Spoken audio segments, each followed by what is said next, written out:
So you have this, no, good vibes only, no. So for some of you, right, no, mga Leo natin, no, yeah, maybe, no, just like a fire sign, no, because you are a fire sign, right, no, maybe for some of you, mainitin ang ulo ninyo, right, no. So sinasabi ng inner self mo rito, right, no, have this good vibes only, right, no, wag mong masyadong pairalin yung init ng ulo here, no? Kung halimbawa, for some of you, simpleng bagay lang, no?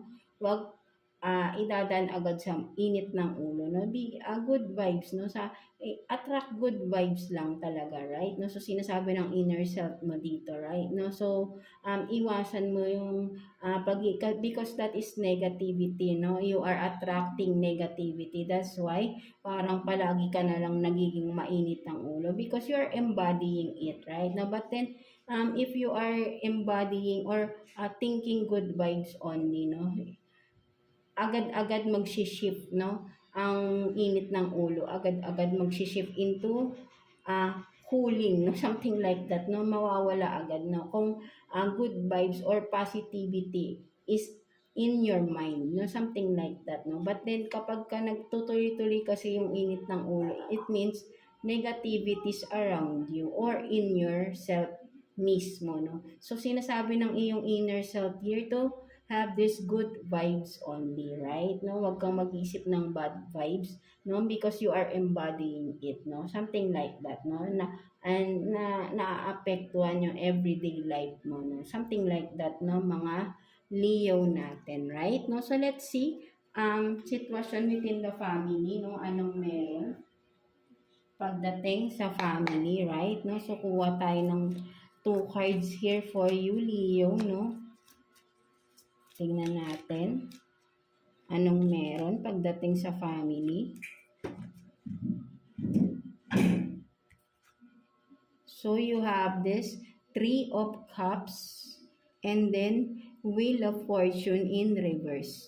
No, so for some of you Leo, no, ang nakikita ko rito, right, no, there is something or someone within the family. Yung sabihin natin walang pagbabago, no, with the Wheel of Fortune in reverse, right, no, matigas ang ulo, no, something like that, no, kung sino man ito within the family, right, no, ayaw niya ng pagbabago or something na never niyang kayang magbago, no, something like that, no, with the Wheel of Fortune, no, ayaw lumabas sa comfort zone niya, pwede rin, or happy-go-lucky itong person na ito, no, hindi niya naiisip yung mga consequences ng ginagawa niya, right, no, so something like that na parang this person, no, kung sino man ito, right, no, sa within the family, no, dapat may pagbabago ng ginagawa, but then, no, hindi niya tinagawa, no, maybe lagi lang nagsasalitang magbabago siya, but then kung makikita mo with the Wheel of Fortune in reverse, right, no, hindi niya ginagawa yung pagbabago, just sinasabi lang, no, with this, no, kumbaga parang gusto niya ganito pa rin siya, right, no, with the Three of Cups, kumbaga dito siya masaya kung ano man tong gusto niya, right, no, sinasabi lang niya na magbabago, but then ang totoo never, no, ginagawa pa rin niya kung ano yun talagang sin or ano man tong ginagawa niya, no, na parang dapat ay binabago niya, no, kasi naka-reverse, no, so if kung sino man to, no, within the family, no, right, no, so this person is really not sabihin nating going into a new sabihin nating still stuck, no, still stuck on the past or in a situation wherein there is no changes, no, and this person is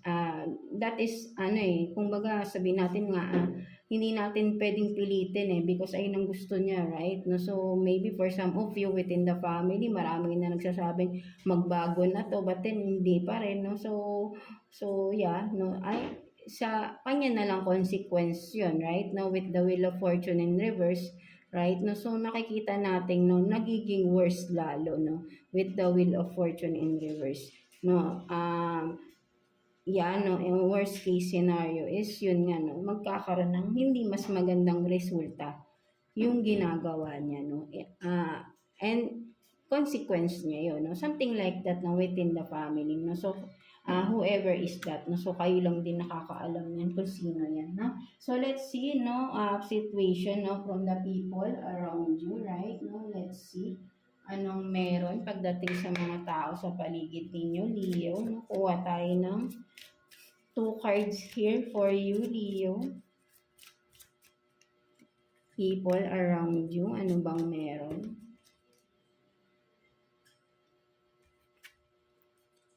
So you have this, no, healing waters, and then tears of joy and sadness. No, so for some of you, right, no, ang nakikita ko rito, Leo, no, from the people around you, no, ang nakikita ko, sabihin natin na there is someone, no, around you na nag-i-struggle siya, no? Nag-i-struggle na sabihin natin na pinapakita niyang masaya siya, but then within inside, no, there is this sadness, no? 'Di ba? Something like that, no? Because this person is in pain, no? Something like that, no? So, ayun yung nakikita ko rito, right, no? With the healing waters here, no? This person has to heal, no? Something like that, no? So, kung sino man ito, no, around you, no? There is someone na hindi pa nag-heal, no?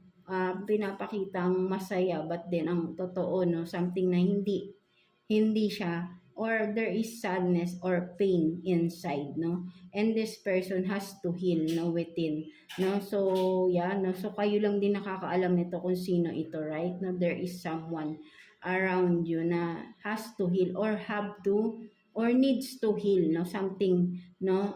To release this sadness, this pain, no? Something like that, no? Maybe kung kilala nyo to, no, kailangan nyo siguro ng tulong ninyo, no? For some of you lang, no?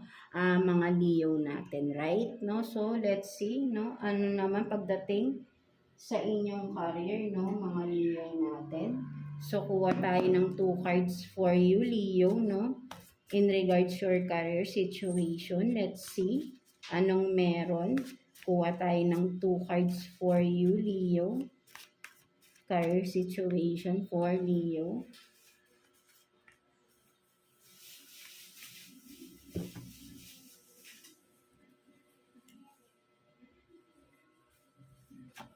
So you have this fake offer, water sign, and then always busy, running away, responsibilities, excuses.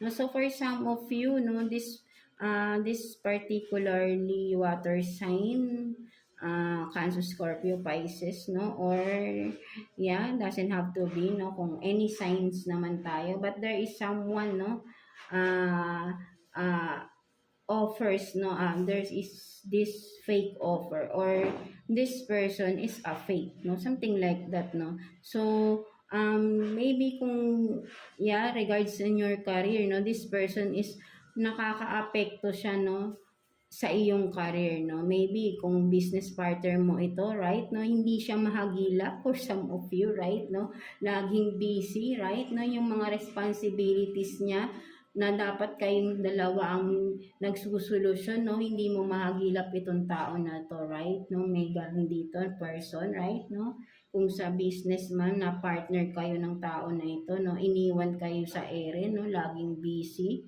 no, kumbaga palaging may dahilan, hinahanap mo, or vice versa tayo, right, no? Meron ditong tumatakas sa mga responsibilidad niya, no? For some of you, palaging may dahilan para hindi makapunta sa mga commitments, no? Something like that. Or kung sa job man, no, there is someone around you na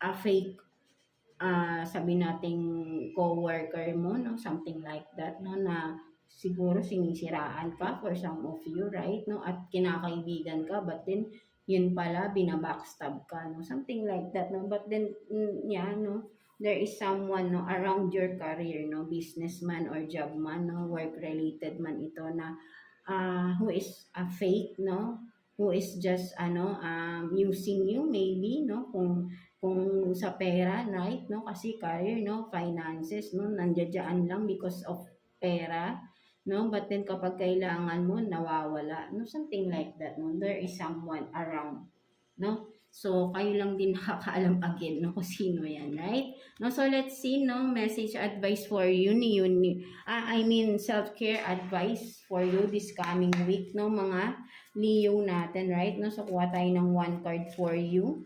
Self-care advice for this coming week for Leo. Kuha tayo ng one card. So you have this na sync with the moon. No, so for some of you Leo, no, maybe may mga synchronicities kayong nakikita, repeating numbers, right? No, for some of you, or yeah, once you are looking above, or I mean in the sky, no, you are seeing this moon, no, there is something you are felt, no, something different kapag nakikita mo yung moon, right? No, meaning you are with sabi natin you have this synchronicities, no, with the moon, no, you are being synchronized, no, something like that, no, sabi natin you are connected with the moon, no, something like that, no, and with this, no, nakaka-affect sa'yo, no, yung changes with the moon, no, something like that, no, parang particularly, no, for some of you lang, no, who can resonate with this, no. So, ang sinasabi rito, right, no, a self-care advice for you this coming week is to have this, sabihin natin for some, yeah, for some of you, maybe, you are into spirituality, you have the psychic abilities, yeah, open ang third eye ninyo for some of you, right? That's why you are connecting or connected with the moon. So, maybe, sabihin natin na at night, no, you can do some meditation, no, connect to the moon, of course, no, para ma-develop pa ano yung meron ka, no, something like that, no, with this, no, kasi nakikita natin, no, makakatulong sa iyo ang meditation under the moon, no, something like that, no, there is something special, there is a synchronized sabihin natin na message, no, meron ka ring makukuhang mga messages, no, once you are meditating, no, for some of you lang, no, so kung sino lang nakaka-relate dito, relate of course, no, dito sa no, for some of you there is psychic abilities, no, mga Leo natin, right, no, so let's see, no, person on your mind, no, situation, from the person on your mind, no? So, kuha tayo ng 2 cards for you, Leo. 2 cards for Leo, no? Situation, person on your mind, no? Let's see. Kuha tayo ng 2 cards here.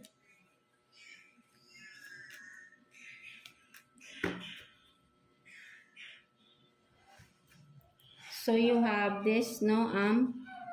Party in your heart, and then you are good enough as you are right now, no. So sinasabi rito, right, no, maybe you are so drained, no, something like that. So kumbaga ilabas mo yung inner child mo, no, something like that, no. Party with your heart, no, hindi palaging professionally kang kumikilos, no, you can be a child din, no, childlike din, no, for sometimes, right, no, so there is nothing wrong with that, no, so sinasabi rito, no, so yeah, for some of you naman din, no, because person on your mind, no, so ang nakikita ko naman dito, no, there is someone here na parang childish like, right, no, isip bata, immature person, right, no, walang inisip kundi sarili niya. For some of you, this person on your mind, no, sinasabi na parang this person is feeling niya ay tama yung ginagawa niya, no, but then napaka-immature this person, no, mga Leo natin, right, or vice versa again, right, no, and this person, no, wala siyang nakikitang pagkakamali sa sarili niya, right, no, so ayun din yung nakikita ko for some of you, right, no, within this person, no, so kumbaga ay wala tong iniintindi, no, parang kala mo ay bata, immature nga, no, something like that, no, so wala siyang pakialam sa paligid niya. Basta siya gagawin niya yung gusto niya. No? Something like that, no? Parang bata talaga na kung mag-isip. No? So, kung sino man ito, right? No? So, sakit sa ulo. No? Something like that. No? Sakit talaga yung ulo niyo rito, right? No? So, maybe for some of you, no? Kung if you are dealing or still dealing with this kind of person, no? Maybe you have to decide or make a decision with this, no? Kung kaya mo pa, then why not continue, right? No? But then, nasa sa'yo yan, no? Still, no? If you still consider this person as your partner, no? Kung may natutulong naman siya sa'yo, eventually, sa ibang bagay, no? So kayo pa rin naman talaga yung magde-decide here, no? But then, this card is telling you that this person is immature and kumaga selfish tong person na to, and this person is wala siyang nakikitang mali sa sarili niya, instead na parang for some of you siya pa yung nagsasabing mali ka or vice versa, no? Something like that, no? So just take what's resonate, no, for some of you, no, mga Leo natin. So what else, no? Kuha pa tayo ng ibang situation, no, person on your mind, mga Leo natin. Let's see. Kuha pa tayong dalawang card here, no, for Leo. What else, no? Tingnan pa natin.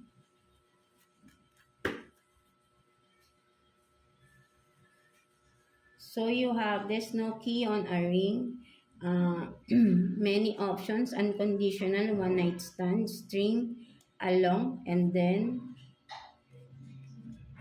addiction, no, codependent, obsession, restraint, possession, control, emotional block. No, so for some of you, no, this person, no, who is on your mind, no, this person has an addiction, no, addiction into something, no, something na sabihin natin na with the key, no, kung makikita mo rito, no, nasa sa kanya naman no, may susi siya, no, kung gusto niya pang kasi kahit sabihin natin na ito kasi, no, sabihin natin may key siya, right, no, mayroon siyang susi sa ganitong addiction niya to right, no, kahit na sabihin mong ilak mo to, no, sabihin mong baguhin niya, alisin niya, no, but then it represents kasi the key, no, yung key nasa kanya, no, sabihin natin nasa tao yan kahit na utusan mo yan, right, na alisin niya yung ganyang addiction niya or whatever it is, no.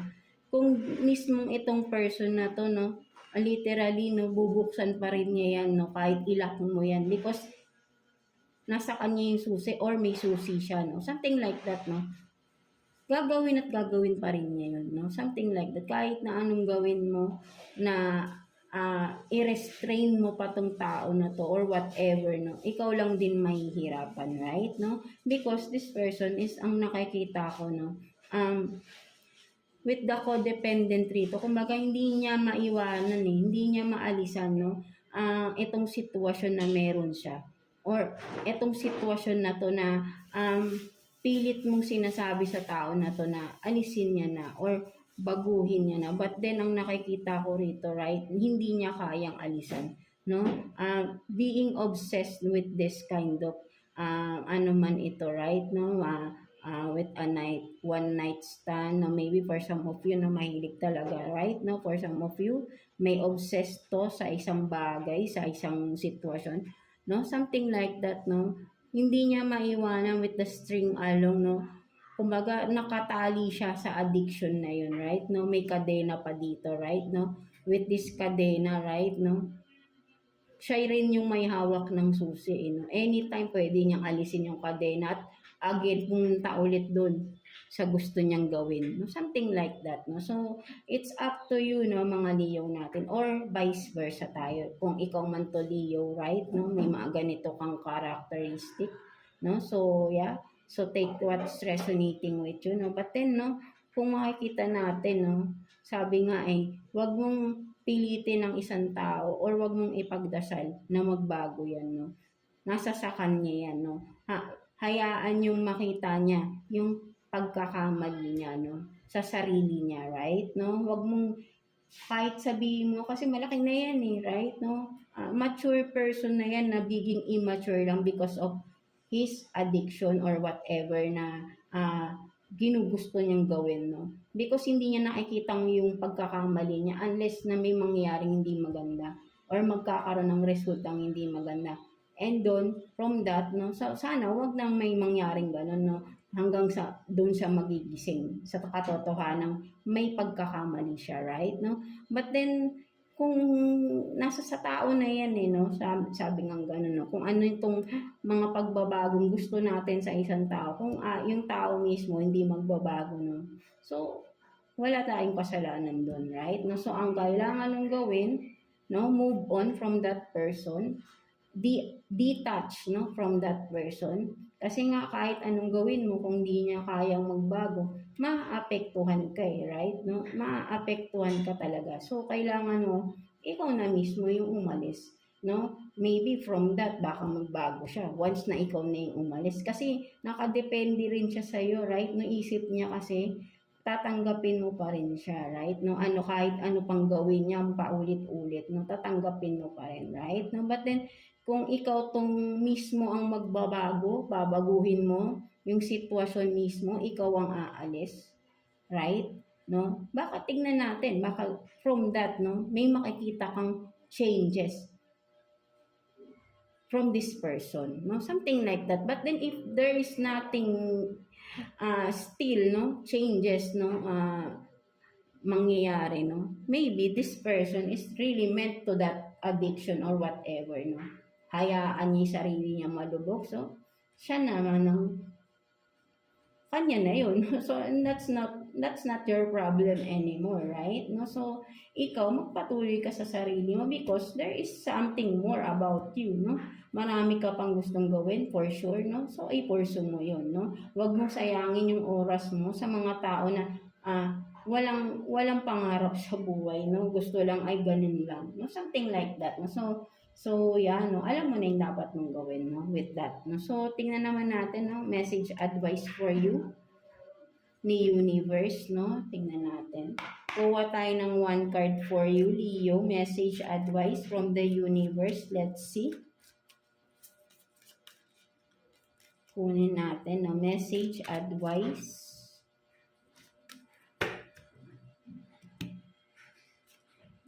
So, you have this, no, take action. So, for some of you talaga, no, there is something na kailangan mo nang mag-take action, no? Kung ano man ito, right, mga Leo natin. So, alam mo na rin naman yan, right, no? Ano yung kailangan mong actionan? Anong sitwasyon yung dapat mong actionan? So, sinasabi dito ni Universe, no, to take the action na, no? Huwag mo nang patagalin. Alam mo na kailangan mo na tong gawin because kung patatagalin mo pa, ikaw lang din yung mahihirapan, right? No, kung ano man itong sitwasyon na mayroon ka na kailangan mo ng aksyonan, no, ay gawin mo na daw, no. Sinasabi sa iyo dito ni Universe, right? No? So, yeah, kailangan mo maging matapang, no? Be brave enough to take this action, no? Something like that, no? Para rin 'yun sa ikabubuti mo, no? Para sa sarili mo. No? So, prioritize yourself, of course, dito, no? Something like that, no? Mga Leo natin. So, yeah, that's it for you, mga Leo natin, no? So, I hope na naka-resonate kayo sa reading ninyo today. So, yeah, God bless you all.